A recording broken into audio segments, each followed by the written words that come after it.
নমস্কাৰ পুনৰবাৰ সকলোকে ডিজিনফো আসাম চেনেললৈ স্বাগতম জনালোঁ। ইতিমধ্যে আপোনালোকে নিশ্চয় সকলোৱে গম পাই আছে যিটো স্পেচিয়েল ৰিভিজন যাক SIR বুলি কোৱা হয়,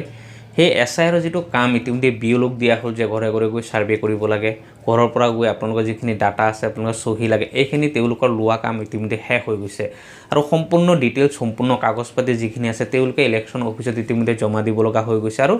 তাৰ নেক্সট যিখিনি পৰ্যায় আছে নেক্সট পৰ্যায়ৰ কাম ইতিমধ্যে চলি আছে। কাৰণ আপোনালোকক জানে যে আগৰ ভিডিঅ'ত মই আপোনালোকক কৈছিলোঁ যে যিটো ৰিভেৰিফিকেশ্যন যিটো হৈ আছে এইটো সম্পূৰ্ণ এটা বেলেগ এটা চিষ্টেম হয়, এইটো তাত পলিটিকেল প্ৰব্লেম হয়, যাৰ কাৰণে মই সেই বিষয়ে আপোনালোক কোৱা নাই আৰু সেইখিনি মই ক'বও নোৱাৰোঁ। ভেৰিফিকেশ্যন ঘৰে ঘৰে গৈ কৰিব লাগে, সেইখিনি ইতিমধ্যে শেষ হৈছে। শেষ হোৱাৰ পিছত ইতিমধ্যে ইলেকশ্যন অফিচত তেওঁলোকে ডকুমেণ্টছখিনি ছাবমিট কৰিলে। ছাবমিট কৰাৰ পিছত কিন্তু ২৭ তাৰিখ যিটো আছে ২৭ তাৰিখে যিটো খচৰা লিষ্ট প্ৰকাশ পাব,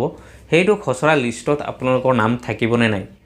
যদি নাম নাথাকে তেতিয়াহ'লে আপোনালোকে কি কৰিব লাগিব। ইতিমধ্যে চাওক আপোনালোকৰ যিটো ফৰ্ম ফিল আপ কৰিব লাগে, ফৰ্ম 6, 7 আৰু 8 আপোনালোকে ফৰ্ম ফিল আপ এতিয়ালৈকে কৰিছেনে নাই আৰু আপোনালোকে কি কৰিব লাগিব সম্পূৰ্ণ ডিটেইলছ আপোনাক জনাম। কাৰণ স্পেচিয়েল ৰিভিজনটো আপোনাৰ কাৰণে বহুত ক্ৰিটিকেল এটা প্ৰব্লেম হৈ আছে যে নোহোৱা নহয়। গতিকে আপোনালোকে এই সম্পূৰ্ণ জানিবলৈ হ'লে আপোনালোকে কিন্তু ভিডিঅ'টো আপোনালোকে সম্পূৰ্ণ চাব আৰু কিছুমান কাম আছে আপোনালোকে সেইখিনি আপোনালোকে কৰিব লাগিব। গতিকে আপোনালোকে কি কৰিব লাগে এই বিষয়ে আপোনালোক জনাম। গতিকে আপোনালোকে যদি নতুনকৈ চাই আছে তেতিয়াহ'লে চেনেলটো ছাবস্ক্ৰাইব কৰি ভিডিঅ'টো লাইক আৰু এটা শ্বেয়াৰ কৰি দিব। ইতিমধ্যে চাওক স্পেচিয়েল ৰিভিজন যিটো হ'ল, ইতিমধ্যে বিএলঅ'সকলে ঘৰত গৈ আপোনালোকে ছাৰ্ভে কৰিলে, তাত আপোনালোকৰ চহীখিনি ল'লে, লোৱাৰ পিছত আপোনালোকৰ সম্পূৰ্ণ ডিটেইলছ তেওঁলোকে ইলেকশ্যন অফিচত দি দিলে আৰু ইলেকশ্যন অফিচত ইতিমধ্যে সেইবিলাক এণ্ট্ৰি হৈ আছে। যেতিয়া সম্পূৰ্ণ এণ্ট্ৰি হ'ব, এণ্ট্ৰিও আপোনালোকৰ ২৭ তাৰিখৰ ভিতৰত কিন্তু কমপ্লিট হ'বই লাগিব। ২৭ তাৰিখে তেওঁলোকে খচৰা লিষ্ট প্ৰকাশ পাব আৰু সেইটো খচৰা লিষ্টত এতিয়া আপোনালোকৰ নাম থাকিবনে নাই। ইতিমধ্যে চাওক বহুত মানুহৰ নাম ইতিমধ্যে ডিলেট হৈছে, কোনখিনি মানুহৰ নাম ডিলেট হৈছে আৰু আপোনালোকৰ নাম থাকিবনে নাই সেইখিনি আপোনালোকে নিশ্চয় জানিব লাগিব। ইতিমধ্যে চাওক আপোনালোকৰ ঘৰত গৈ যেতিয়া বিএলঅ'সকলে ছাৰ্ভে কৰিলে, তাত ষ্টেটমেণ্ট 1 ফিল আপ কৰিলে, ষ্টেটমেণ্ট 1ৰ লগত কিন্তু আপোনালোকৰ ফৰ্ম 6, 7 আৰু 8 এইটো ফিল আপ কৰিব লগা হৈছে। এতিয়া চাওক যিটো নিউ ভোটাৰ যিসকল আছে, নিউ ভোটাৰ কাৰণে ফৰ্ম 6 আছে, নিউ ভোটাৰসকলে ফৰ্ম 6টো ফিল আপ কৰিছে, তেওঁলোকে নতুনকৈ ভোট উঠিব আৰু ফৰ্ম 8টো মেইন ইম্পৰ্টেণ্ট এটা। চাওক মই এইকেইদিন কিছুমান প্ৰব্লেম মই পাই আছোঁ যে যিসকল মানুহ ট্ৰেন্সফাৰ হৈছে, আচলতে যিসকল মানুহ ইয়াৰ পৰা এইটো গাঁৱৰ পৰা বেলেগ গাঁৱত গৈ থাকি আছিলে, বেলেগ গাঁৱত গৈ তেওঁলোকে বসবাস কৰি আছে, কিন্তু তেওঁলোকে আগত য'ত আছিলে তাত কিন্তু ভোট আছে। এতিয়া যেতিয়া বিএলঅ'সকলে গৈ তেওঁলোকক তাত নাপালে বা তেওঁলোকৰ নাই, তেওঁলোকক তাত ইতিমধ্যে পোৱা নাই যদি তেওঁলোকৰ কাৰণে কিন্তু তেওঁলোকে ফৰ্ম 8 ফিল আপ হৈছে ইতিমধ্যে। তেওঁলোকৰ ফৰ্ম 8 নহয়, তেওঁলোকৰ ফৰ্ম 7 ফিল আপ হৈছে। কাৰণ আপোনাৰ ঘৰত যেতিয়া মানুহ নাথাকিব, আপুনি যদি এইটো গাঁৱত নাই, আপুনি যিটো গাঁৱত বসবাস কৰি আছিলে সেইটো গাঁৱতহে তেওঁলোকে ফৰ্ম 8 ফিল আপ কৰিব লাগে। আৰু আপুনি য'ত প্ৰথমতে আছিলে, বৰ্তমান সময়ত যদি আপুনি ইয়াত নাই, স্থায়ীভাৱে বেলেগত গুচি গ'ল, বেলেগ গাঁৱত আপুনি বসবাস কৰি আছে, তাত ফৰ্ম 8 ফিল আপ কৰিব লাগে। যদি 8 ফিল আপ নকৰে তেতিয়াহ'লে কিন্তু আপোনালোকৰ ভোটাৰ লিষ্টত নাম নাহে, খচৰাত হওক ফাইনেল হওক ক'তো আপোনালোকৰ নাম নাহে।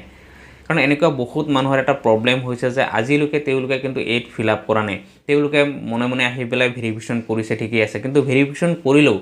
বিএলঅ'ৰ যিটো দায়িত্ব আছে যে ঘৰত মানুহ যদি নাথাকে, এইটো গাঁৱত যদি বসবাস নকৰে, এইটো অট'মেটিকলি ট্ৰেন্সফাৰ হ'ব আৰু তেওঁৰ এইটো গাঁৱত যদি তেওঁ নাই, এইটো গাঁৱত ইতিমধ্যে ফৰ্ম 7 ফিল আপ হ'ব, য'ত ডিলেট বুলি কোৱা হয়। ফৰ্ম 7ৰ দ্বাৰা একমাত্ৰ ফৰ্ম ডিলেট কৰা হয়। আৰু কোনখিনি মানুহৰ ইতিমধ্যে ডিলেট হৈছে চাওক, যিখিনি মানুহ ইতিমধ্যে মৰি গৈছে তেওঁলোকৰ কাৰণে ফৰ্ম 7 ফিল আপ কৰিবই লাগিছে, বিএলঅ'সকলে কৰিবই লাগিব, সেইটো ডিলেট হৈছে। আৰু এইটো গাঁৱৰ মানুহজন যদি কিবা কাৰণে স্থায়ীভাৱে বেলেগ গাঁৱত গৈ বসবাস কৰি আছিলে, এইটো গাঁৱতেই ভোট আছিলে, এইখিনিও কিন্তু ফৰ্ম 7 ফিল আপ কৰিব লাগিব। কাৰণ ফৰ্ম 7 এইখিনি মানুহৰে ফিল আপ কৰা হ'ল, যিখিনি মানুহ মৰি গৈছে, যিখিনি মানুহ ট্ৰেন্সফাৰ হৈছে, যিখিনি স্থায়ীভাৱে ইয়াৰ পৰা গুচি গ'ল,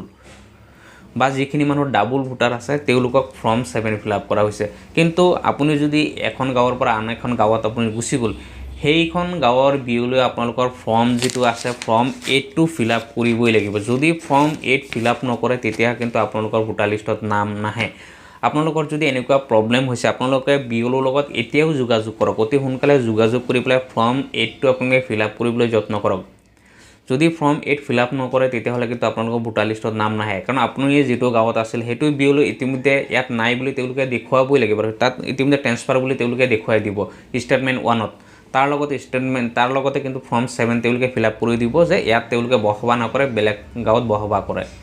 ইতিমধ্যে যেটো ইলেকশ্যন অফিচাৰ যেটো গাইডলাইন আছে গাইডলাইনত এইটো নিয়মে আছে যে তেওঁ ইয়াত থাকিব নোৱাৰিব তেওঁ যদি এইখন গাঁৱত নাই এইখন গাঁৱত তেওঁৰ ভোটাৰ লিষ্টৰ নাম থাকিব নোৱাৰে তেওঁ বেলেগ গাঁৱত আছে বেলেগ গাঁৱত তেওঁৰ সেইটো ভোটাৰ লিষ্টত নাম উঠিব আৰু সেইটো ভোটাৰ লিষ্টত নাম উঠাবলৈ হ'লে আপোনালোকে ফৰ্ম 8 ফিল আপ কৰিব লাগিব আৰু তাৰ বিয়লুহে ফৰ্ম 8 ফিল আপ কৰিব যদি আপোনালোকে এইখিনি হোৱা নাই আপোনালোকে সোনকালে বিলৰ লগত যোগাযোগ কৰি পেলাই এইখিনি কাম কৰক আৰু যদি ইতিমধ্যে বিয়লু ইতিমধ্যে ফৰ্ম যদি তেওঁলোকে ফিল আপ কৰা নাই বা তেওঁলোকৰ ইতিমধ্যে সময় নাই বুলি কয় তেতিয়াহ'লে কিন্তু আপোনালোকে অনলাইনৰ জৰিয়তে আপোনালোকে ট্ৰান্সফাৰ কৰিব পাৰে আপোনালোকে অনলাইনত গৈ NBSP পৰ্টেলৰ দ্বাৰা আপোনালোকে কিন্তু ট্ৰান্সফাৰ কৰিব পাৰে কাৰেকশ্যন কৰিব পাৰে সম্পূৰ্ণ কাম অনলাইনৰ দ্বাৰা কৰিব পাৰে আপোনালোকে ফৰ্ম 6 ফিল আপ কৰক ফৰ্ম 7 ফিল আপ কৰক ফৰ্ম 8 ফিল আপ কৰক আপোনালোকে অনলাইনৰ দ্বাৰা কৰিব লাগিব সেইখিনি আপোনালোকে কৰিব পাৰিব গতিকে আপোনালোকৰ যদি তেনেকুৱা প্ৰব্লেম হৈছে যে ফৰ্ম 7 ফিল আপ কৰিবলৈ কাৰিকৰৰ যদি বাকি আছে যদি ডাবল ভোটাৰ থাকি গৈছে ভুলতে মানুহ মৰি যোৱা মানুহ যদি থাকি গৈছে তেতিয়াহ'লে আপোনালোকে অনলাইনৰ জৰিয়তে ফৰ্ম 7 ফিল আপ কৰি পেলাই তেওঁৰ নামটো ডিলিট কৰাব পাৰিব আৰু সেইখিনি আপোনালোকে নিজে নিজেই পাৰিব বা আপোনাৰ ওচৰত যদি কম্পিউটাৰ চেণ্টাৰ আছে তাত গৈ আপোনালোকে পাৰিব বা আপোনালোকৰ যদি মোবাইল আছে হাতত মোবাইলত আপোনালোকে নিজে নিজেই পাৰিব য'ত